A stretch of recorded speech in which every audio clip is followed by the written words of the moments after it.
मुसलमानों का दूसरा बड़ा अजीम त्यौहार ईद उल अजहा आ रहा है, जिसमें मुसलमान अपने रब की बारगाह में कुर्बानी पेश करते हैं। और हम इस वक्त मौजूद है एशिया के सबसे बड़े मंडी, जहां पर महाराष्ट्र नहीं बल्कि देश भर से लोग कुर्बानी का जानवर खरीदने के लिए आते हैं। तो आइए आज हम आपको बताते हैं कि देवनार में आने वाले बकरा ईद को लेकर के क्या इंतजामात है। बस इसी सिलसिले में देवनार बकरा मंडी में क्या इंतजामात इस साल किए जाने वाले हैं और उनमें क्या तब्दीली की गई है और क्या अपडेट किए गए हैं, इन सब सवालों के जवाब लेने मुंबई प्रेस की टीम पहुंच गई देवनार बकरा मंडी, जहां हमारे कैमरे को ये देखने को मिला कि तैयारी बड़े जोरों शोरों से चल रही है। यहाँ मुंबई प्रेस आपसे अपील करता है कि अगर आप देवनार बकरा मंडी जानवर की खरीदारी करने जाएं तो बिल्कुल भी अपने मोबाइल फ़ोन से वीडियोग्राफी या फोटोग्राफी ना करें, वरना आपके लिए परेशानी खड़ी हो सकती है। वहीं आपको बता दें कि इस मर्तबा देवनार बकरा मंडी सुबह 6 बजे से 10 बजे तक बंद रहेगी।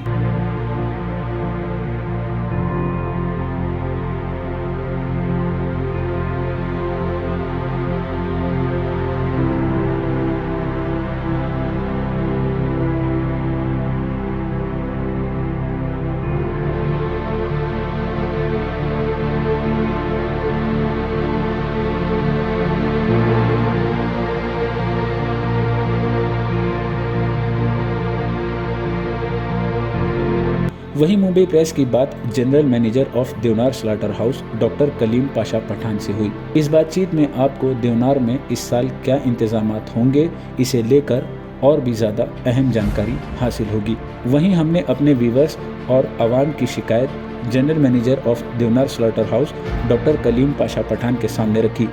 पहले तो एक शिकायत है कि गए साल मतलब लास्ट ईयर जो बकरा ईद हुई थी, तो पहले दिन में बड़े जानवर की कुर्बानी के लिए सिर्फ इमरजेंसी का खोला गया था। जो बड़ा जो हमेशा नहीं खुलता था वो गए साल नहीं खुला था। तो मैं मतलब भाईकल्ला, मदनपुरा और ऐसे जो मुस्लिम बहुल एरिया है, तो वहाँ के लोग शिकायत थे और उन लोगों ने हमें शिकायत की और हम ये सवाल आपसे एक एज ए रिप्रेजेंटेटिव आपके सामने रख रहे हैं, ऐसा क्यों हुआ था और इस मरतबा ऐसा तो नहीं होने वाला है, क्योंकि पब्लिक बहुत परेशान हो गई थी।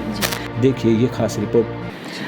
देखिए सर, मैं आपके माध्यम से, आपके चैनल के माध्यम से मैं ये बताना चाहूँगा कि इस बार का बकरीद का त्यौहार है जो 28 तारीख को 28 जून 2023 को होने जा रहा है, या फिर हो सकता है एक आध दिन अगर बढ़ भी जाता है तो उसके लिए हमने इंतज़ाम यहाँ पर कर रखे हैं।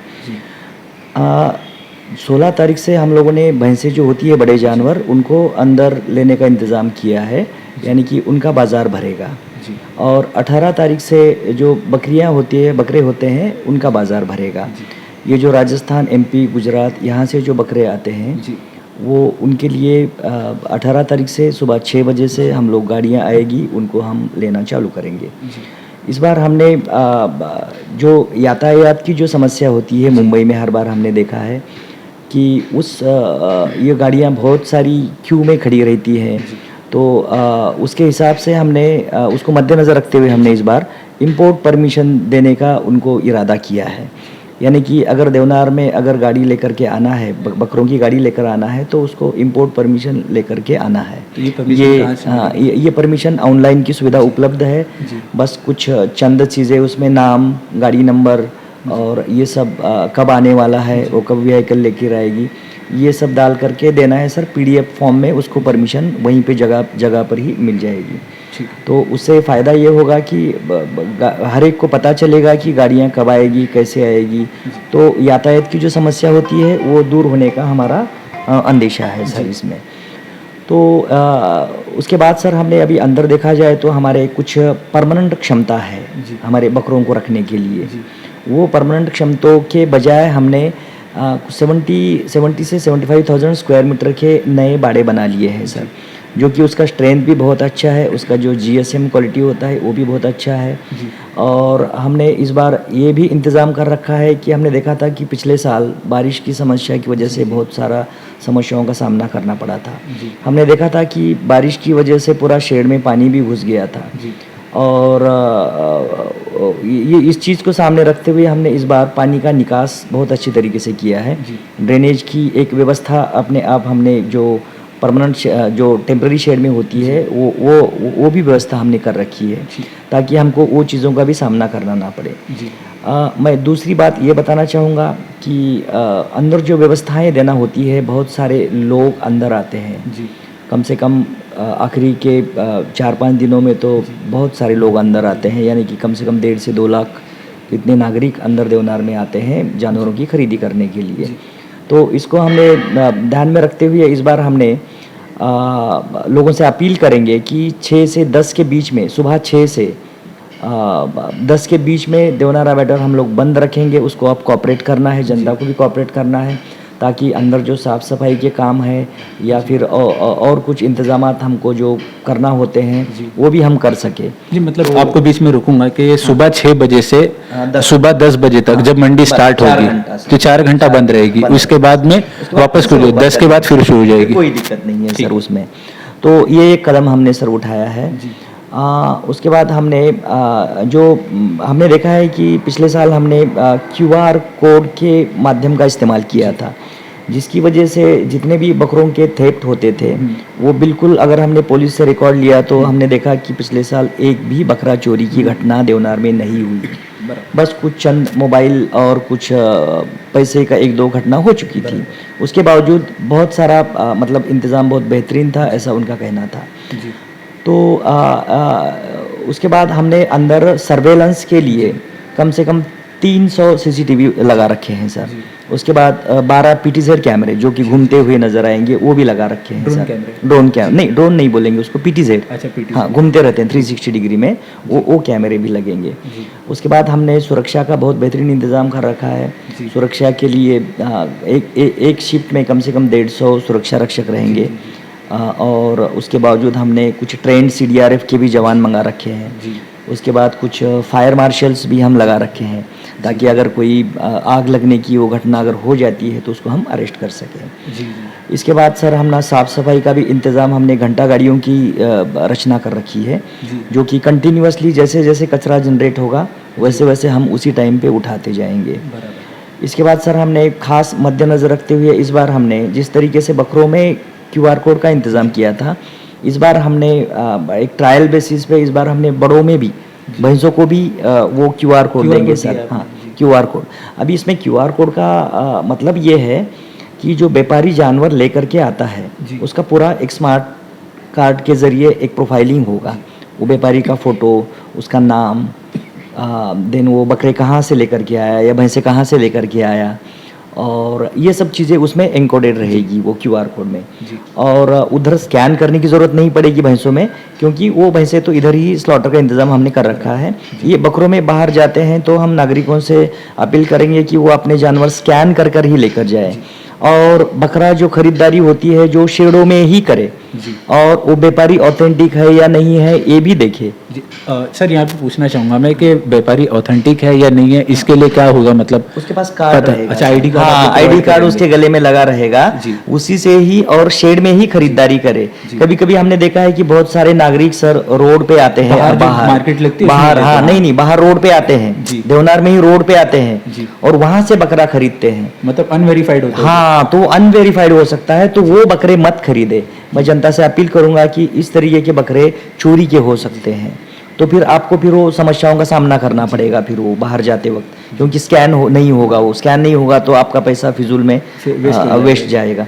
तो इसके लिए हम जनता से अपील करेंगे सर कि वो जो शेड में जो बकरा होता है वहाँ शेड में से ही व्यापारी की आइडेंटिटी इस्टेब्लिश करके ही खरीदे, ताकि आपको नागरिक को किसी भी तरीके की समस्या का सामना ना करना पड़े। सर यहाँ पर एक सवाल मैं करूँगा कि जैसे कि देवनार में तो आप जो वेरीफाई होता है जो बकरे वगैरह का, इसके अलावा देवनार के आप बाहर निकलेंगे गेट के बाहर, तो वहाँ पर जो है बकरे जो है इलीगल तरीके से भी बहुत से लोग बेचते नजर आते, तो क्या महानगर पालिका ने या प्रशासन ने ऐसा कुछ इनके लिए भी कोई रिस्ट्रिक्शन लगाई है, कानून बनाया है कुछ? क्योंकि इलीगल बकरे बाहर भी बिकते हैं। हाँ, अभी इलीगल जो बकरे बाहर बिकते हैं उसके लिए हमारे जो मार्केट डिपार्टमेंट होता है महानगर पालिका का, उसका एक स्क्वाड लगा रखा है उन्होंने, वो यानी कि जो भी इस तरीके के अगर इलीगल कोई बेचते हैं करते हैं तो वो उनके ऊपर वो कार्रवाई करेंगे। वो मतलब इस तरीके के इंस्ट्रक्शंस, हाँ, वो मार्केट डिपार्टमेंट की जानिब से ऐसे लोगों पर कार्रवाई होगी सर उसमें। तो सबसे पहले तो मुंबई प्रेस और मुंबई राब्ता के व्यूअर्स है उनको पठान साहब ने बता दिया है कि रिक्वेस्ट भी की इन्होंने, और हम भी इनके सपोर्ट करते हैं और कहते हैं कि जितनी भी जनता है वो लोग यहाँ से ही बकरे खरीदे, वेरीफाइड बकरे खरीदे। महानगर पालिका का आइडेंटिटी कार्ड, यहाँ पर शायद जितने व्यापारी आएंगे उन लोगों से ही आईडी कार्ड देख करके बाकायदा QR कोड के साथ सब चीज़ें, क्योंकि आप कुर्बानी कर रहे हैं, बहुत मेहनत के पैसे की कुर्बानी कर रहे हैं, आपका पैसा वेस्ट नहीं होना चाहिए। जी सर, आप कुछ कह रहे थे? हाँ जी, मुझे और एक इसमें ऐड करना है जी। अभी हमने देखा है कि जो बड़ों की कुर्बानी होती है आखिरी के 3 दिनों में, बकरी ईद का दिन और उसके बाद के 2 दिन बासी दिन हम जिसको बोलते हैं जी। तो बासी कुर्बानी की, तो उसमें हमने एक ऑनलाइन स्लॉट बुकिंग का इंतज़ाम कर रखा है। यानी कि नागरिक घर बैठे ही वो अपना एक स्लॉट बुक कर सकते हैं। ऐप का नाम कुछ बता दें? ऐप का नाम ऑनलाइन स्लॉट बुकिंग, माई BMC प्ले स्टोर में जा करके माई BMC ऐप डाउनलोड कीजिए और उसमें आपको ऑन स्लॉट बुकिंग जो आखिरी के 3 दिनों में होता है वो भी आपको दिखेगा। उसके बाद जो रिलीजियस स्लॉटर जो करना है बकरों का वो उसका भी ऐप उसी में इंतज़ाम है, उसका भी माई BMC में, माई BMC ऐप में है, तो वो है। और इंपोर्ट परमिशन का भी उसी में दिया गया है। यानी कि तीनों भी ऐप आपको प्ले स्टोर में जा करके माई BMC ऐप डाउनलोड करेंगे तो उसमें दिखेगा। और नागरिक को घर बैठे यहाँ पर आने की ज़रूरत नहीं है, आप अपना स्लॉट बुक कीजिए अगर बड़ों की कुर्बानी करना है तो, और उसी वक्त उसमें आपका जो भी व्हीकल रहेगा जो कुर्बानी का गोश्त लेकर के जाने के लिए जो आप लेकर के आने वाले हैं उसका भी आप उसमें नंबर डाल दीजिएगा ताकि आपको कोई किसी तरह की परेशानी नहीं होगी जब आप कुर्बानी का गोश्त बाहर लेकर के जाएंगे। और यहाँ पर भीड़ करने की भी जरूरत नहीं रहेगी आपको। भीड़ होगी भी नहीं? हाँ, भीड़ होगी भी नहीं अगर इसका इस्तेमाल अगर अच्छी तरीके से होगा तो इसका फॉलोअप होगा तो भीड़ नहीं होगी। हाँ, हमने हमारी तरफ से ये पूरा इंतजाम कर रखा है। अभी हम जनता से पूरा ये अपील करते हैं कि इसमें पूरा सहयोग प्रदान करें। जी। सर, आखिरी 2 सवाल मैं आपसे करना चाहूँगा। सबसे पहले तो एक शिकायत है कि गए साल मतलब लास्ट ईयर जो बकरा ईद हुई थी तो पहले दिन में बड़े जानवर की कुर्बानी के लिए सिर्फ इमरजेंसी का खोला गया था, जो बड़ा जो हमेशा नहीं खुलता था वो गए साल नहीं खुला था। तो मैं मतलब भाईकल्ला, मदनपुरा और ऐसे जो मुस्लिम बहुल एरिया है तो वहाँ के लोग शिकायत थे और उन लोगों ने हमें शिकायत की और हम ये सवाल आपसे एक एज ए रिप्रेजेंटेटिव आपके सामने रख रहे हैं, ऐसा क्यों हुआ था और इस मरतबा ऐसा तो नहीं होने वाला है क्योंकि पब्लिक बहुत परेशान हो गई थी। नहीं सर, मैं आपकी चैनल के माध्यम से पूरी जितने भी नागरिक हैं, मुस्लिम नागरिक हैं, उनको मैं एक आश्वस्त कराना चाहूँगा कि जो पिछले साल हुआ था इस बार बिल्कुल नहीं होगा। इस बार हमने 10,000 स्क्वायर मीटर का एक अलग से शेड का इंतज़ाम जो हमेशा होता था C2 में वहाँ पर करके रखा है और उस जगह को हमने बहुत बेहतरीन तरीके से हमने उसको इम्प्रोवाइज़ किया है। तो ज़्यादा से ज़्यादा जो 70% जो बकरीद का जो कुर्बानी का स्लॉटर होता है वो वहीं पर होगा। और वहाँ पर जैसा कि हमने बोला है कि ये माई BMC ऐप डाउनलोड करके आप आराम से इत्मीनान से स्लॉट बुकिंग करके आ सकते हैं। और वहाँ पे हमने यातायात का भी बहुत अच्छी तरीके से ख्याल रखा है कि जो गाड़ियाँ बहुत सारी पहले आती थी और उसमें आप इधर कुर्बानी करते थे मगर आपकी गाड़ी कहीं और हुआ करती थी तो उसमें आपको बहुत सारी समस्याओं का सामना करना पड़ता था। तो इंशाल्लाह हमने इस बार पूरी कोशिश की है कि वो यातायात भी हमने मानखुर्द पुलिस स्टेशन ट्रैफिक का ब्रांच होता है और देवनार पुलिस स्टेशन है और हमारा सिक्योरिटी, इनके माध्यम से हम बहुत अच्छी तरीके से उसका रूट मैपिंग कर लिया है इस बार। और बिल्कुल आश्वस्त रहे जनता कि उनको इस बार कोई भी समस्या का सामना नहीं करना पड़ेगा और बहुत अच्छी तरीके से कुर्बानी करके वो अपना गोश्त घर ले जा सकते हैं। Okay sir. डॉक्टर पठान साहब, मुंबई राब्ता से बात करने के लिए बहुत बहुत शुक्रिया। मैं अमीन खान, कैमरा पर्सन रिजवान अंसारी के साथ, मुंबई राब्ता, मुंबई प्रेस। ये वीडियो आपको कैसी लगी कमेंट कर हमें ज़रूर बताएं और हाँ, वीडियो को लाइक, शेयर और चैनल को सब्सक्राइब करना बिल्कुल ना भूलें।